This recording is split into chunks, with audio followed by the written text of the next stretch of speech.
কিছুমান ল'ৰা ছোৱালী থাকে যি খুব সৰুৰে পৰা পঢ়া শুনাত মনোযোগী, কিন্তু ডাঙৰ হৈ অহাৰ লগে লগে তেওঁলোকৰ পঢ়াত মনোযোগটো কমি যায়। কিয় এনে হয় বা অভিভাৱকসকলে কি কৰা প্ৰয়োজন, এই বিষয়ে মই কিছু কথা আজিৰ ভিডিঅ'টিত আলোচনা কৰিম। সাধাৰণতে ল'ৰা ছোৱালী কি হয়, সৰু অৱস্থাত ঠিকেই থাকে, কিন্তু যে ডাঙৰ হৈ আহে বা তেওঁলোকৰ চিলেবাছবোৰ বাঢ়ি যায়, পঢ়াৰ প্ৰেছাৰটো বাঢ়ি যায়, লাহে লাহে এই সমস্যাটো হোৱা দেখিবলৈ পোৱা যায়। সেইটো কাৰণে এই প্ৰব্লেমটো আমি প্ৰায় ল'ৰা ছোৱালীৰ মাজত দেখিবলৈ পাওঁ অলপমান ডাঙৰ হৈ অহাৰ লগে লগে।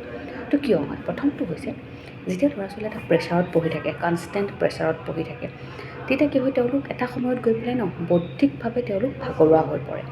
তেওঁলোকৰ ব্ৰেইনটোৱে অলপমান পঢ়াৰ পিছতে যে নাই, ব্ৰেইনটো তেওঁলোকৰ লেজি হৈ পৰে। ব্ৰেইনে তেওঁলোকক ছিগনেল দিয়ে যে মোৰ হৈ গৈছে পঢ়া। তো তেওঁলোক মেণ্টেলি টায়াৰ্ড হৈ পৰে। তো সেইটো কাৰণে বহুত বেছি ল'ৰা ছোৱালীক প্ৰেছাৰ দিব নালাগে, আৰু সদায় তেওঁলোকৰ হবি হওক, অৰ্থাৎ তেওঁলোকৰ যিখিনি ইণ্টাৰেষ্ট এৰিয়া আছে পঢ়াৰ প্ৰতি, সেইখিনি পঢ়াৰ বাহিৰেও সেইখিনি সদায় বেলেঞ্চ কৰিবলৈ চেষ্টা কৰাটো ভাল হয়। 2 নম্বৰটো হৈছে, যেতিয়া ল'ৰা ছোৱালীৰ কি হয়, অকণতো উল্লেখ কৰিলোঁ যে প্ৰথম সৰু অৱস্থাত তেওঁলোকৰ পঢ়াটো ঠিকে থাকে, কিন্তু ডাঙৰ হৈ অহাৰ লগে লগেহে তেওঁলোকৰ পঢ়াৰ ক্ষেত্ৰত মনোযোগটো কমি আহে। আৰু দ্বিতীয় কাৰণটো হৈছে যে ডাঙৰ হৈ অহাৰ লগে লগে যেতিয়া সৰুৰ পৰা ল'ৰাটো বা ছোৱালীজনী পঢ়া শুনাত ভাল থাকিব, তেতিয়া লাহে লাহে মাক দেউতাকৰ সেই ল'ৰাটো বা ছোৱালীজনীৰ প্ৰতি তেওঁলোকৰ এক্সপেক্টেশ্যনটো বাঢ়ি গৈ থাকে। মাৰ্কছ বেছি পাব লাগিব, টপ কৰিব লাগিব, এনেকুৱা ৰিজাল্ট কৰিব লাগিব, সেইটো সদায় এটা প্ৰেছাৰ তেওঁলোকৰ থাকি যায়।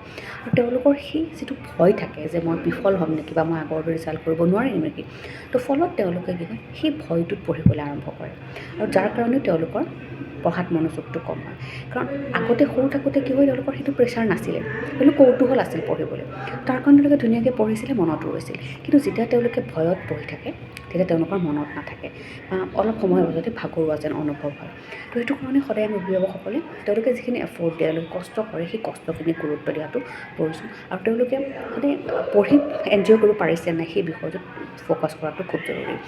তাৰপিছৰটো হৈছে, এইটো আমি বিশেষকৈ গুৰুত্ব নিদিওঁ, যেতিয়া ঘৰুৱা অশান্তি থাকে, মাক দেউতাকৰ কাজিয়া পেচাল লাগি থাকে, বা ল'ৰা ছোৱালী যেতিয়া স্কুল চেঞ্জ হয়, বা স্কুলত কোনোবাই তেওঁলোকক জোকোৱা আৰম্ভ কৰে, তেওঁলোকৰ ফ্ৰেণ্ডশ্বিপটো বেয়া হয়, তো এনেকুৱা ধৰণৰ কিছুমান কাৰণ থাকে যিবোৰ কাৰণে ল'ৰা ছোৱালীৰ পঢ়াৰ ইণ্টাৰেষ্টটো কমি যায়। তো সেইটো কাৰণে ঘৰুৱা কিবা ফেক্টৰ থাকে নেকি, কেতিয়াবা কিছুমান হয় মাক দেউতাকৰ এনি টাইম কাজিয়া লাগি থাকে, বা সকলো ইটো বা ইটোৱে সিটোক ব্লেম কৰা, এনেকুৱা ধৰণৰ চলি থাকে।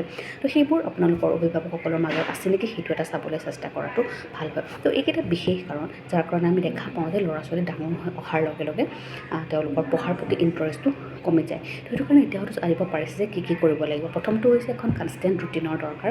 দ্বিতীয়টো হৈছে প্ৰেছাৰ নিদি তেওঁলোক কেনেকৈ ধৰণে পঢ়িব ইচ্ছা কৰিছে, বা কেনেকৈ পঢ়িলে তেওঁলোকৰ মনত ৰ'ব সোনকালে, বা তেওঁলোকে কেনেকৈ পঢ়ি ভাল পাইছে, বা তেওঁলোকৰ যিখিনি হবি, বা তেওঁলোকৰ যিখিনি ইণ্টাৰেষ্ট এৰিয়া, তো সেইখিনি বেলেঞ্চ হৈছে নে নাই, বা পেৰেণ্টেল কিবা কনফ্লিক্ট আছে নেকি, সেই সকলোখিনি কথা আপোনালোকে চোৱাটো প্ৰয়োজন। আৰু যদি আপোনালোকে দেখিছে যে এইখিনিৰ মাজৰ এটা কাৰণ থাকে, ডেফিনেটলি আপোনালোকে নিজে ইয়াৰ চলিউশ্যনটো উলিয়াব পাৰিব।